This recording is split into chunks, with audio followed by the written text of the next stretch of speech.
En fait, on intervient dans le cadre d'un partenariat qu'on avait noué avec le SIEA il y a déjà quelques années maintenant. Comme très souvent en pareil cas, en fait, on a parmi nos collaborateurs d'anciens élèves. Alors, première réponse, je suis SIEA. Déjà, ça Ça aide parce que je connais la formation interne, d'accord? Donc l'intérêt premier de l'SIEA, c'est qu'on connaît la formation et on a le sentiment simplement que ça correspond à nos besoins, à nos profils de collaborateurs qu'on souhaite dans la suite, d'accord?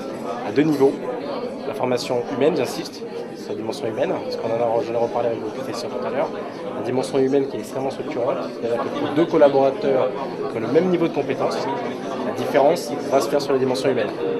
Donc c'est savoir-faire, savoir-être. Il faut savoir que l'ESIA, c'est une bonne école réputée en informatique. On a aujourd'hui 4 personnes, 4 consultants qui sont des anciens de l'ESIA, qui, quand on les a pris en stage, puisqu'on fait des stages de pré-embauche uniquement, c'est des gens qu'on a formés au métier du décisionnel, qui est notre cœur de métier, et qui aujourd'hui ont tout à fait leur place de consultants métier. Voilà.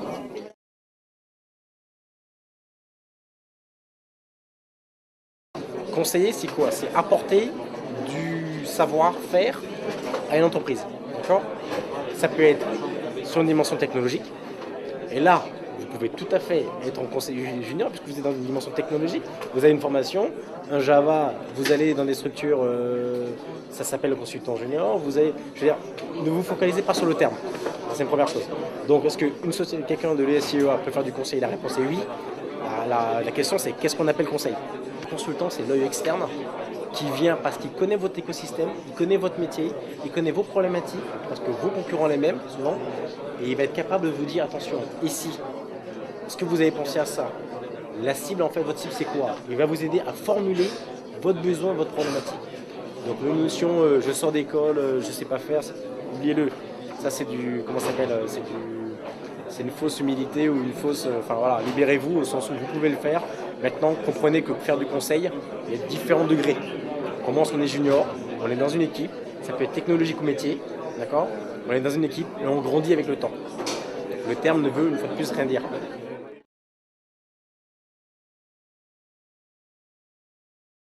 Ce qui est important aujourd'hui, c'est que toutes les entreprises comme les nôtres, ont une taille internationale.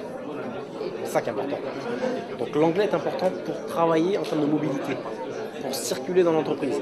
Après, que vous ayez un très très bon niveau au TOEIC, parce que je crois que c'est ce qui est utilisé à l'ESIEA, et que vous ayez un bon niveau d'anglais, et que vous êtes capable de travailler dans un environnement anglophone, ou que vous ayez fait un stage à l'étranger, c'est bien d'avoir fait un stage à l'étranger.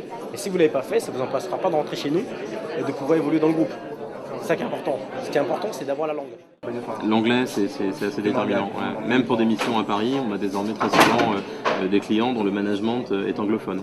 Vous ne serez pas un bon consultant si toutes les docs techniques que vous lisez, la plupart du temps c'est en anglais, si vous ne comprenez rien à ce que vous lisez. Voilà.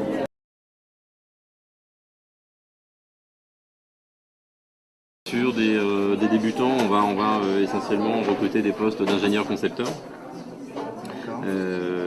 Pour l'essentiel. Après, chez nous, on va trouver deux filières qui cohabitent. Une filière architecture, donc où on va plutôt chercher des experts techniques, avec un poste qui consacre un peu tout ça, qui est le poste d'architecte.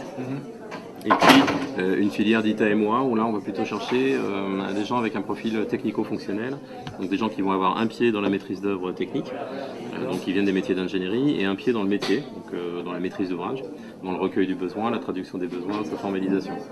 Donc là on va trouver des postes plutôt d'analystes fonctionnels. Mais globalement, que ce soit pour l'une ou l'autre des filières, il faut d'abord accumuler, je dirais, au moins 2 années d'expérience avant déjà de choisir une filière ou une autre, et puis d'avoir un vernis suffisant. Voilà.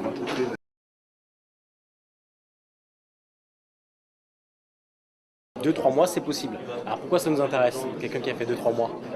On peut l'évaluer nous en 2 mois quand même. Lui, il peut évaluer l'entreprise en 2 mois. Et à partir de là, si quelqu'un était bien pendant 2 mois, il retape à la porte. Voilà. Il retape à la porte et s'il était bien et que nous on était contents, au moins il retape à la porte, mais la porte est grande ouverte.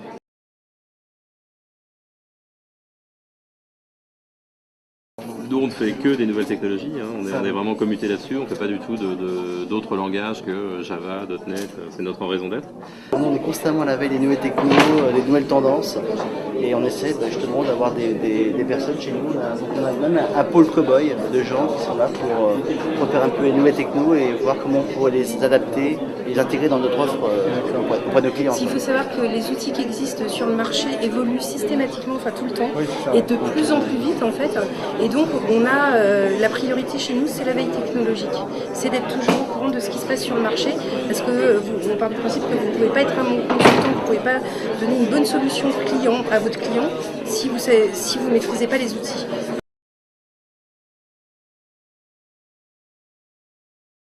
Je dirais pas que j'aime les crises économiques, c'est pas ça. Qu'est-ce qui est bien dans une crise économique? C'est que c'est les meilleurs qui survivent. C'est dur à dire ce que je dis, mais ce sont les meilleurs qui survivent. Lorsqu'on est en période de croissance forte du business, il y a du business pour tout le monde, il y a de l'activité pour tout le monde, mais ça ne veut pas dire forcément que les gens ont une vraie valeur ajoutée par rapport à ce qu'ils font. D'accord? En période de crise, le client paye, il veut une vraie valeur ajoutée immédiate. En fait, les coupons budgétaires se feront partout, dans tout ce qui est internet, dans tout ce qui est strass et paillettes. Et tout ce qui est décisionnel, ce ne sera jamais le cas. Et même, je dirais même que c'est l'inverse. Plus j'ai la crise, et plus on a besoin de solutions décisionnelles. C'est l'histoire du type qui tombe du 50e étage et qu'on interroge au 20e. Jusque-là, tout va bien, jusque-là, tout va bien.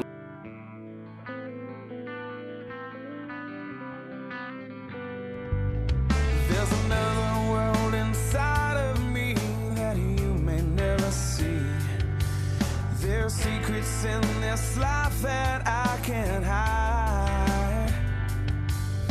Well, somewhere in this darkness there's a light that I can't find.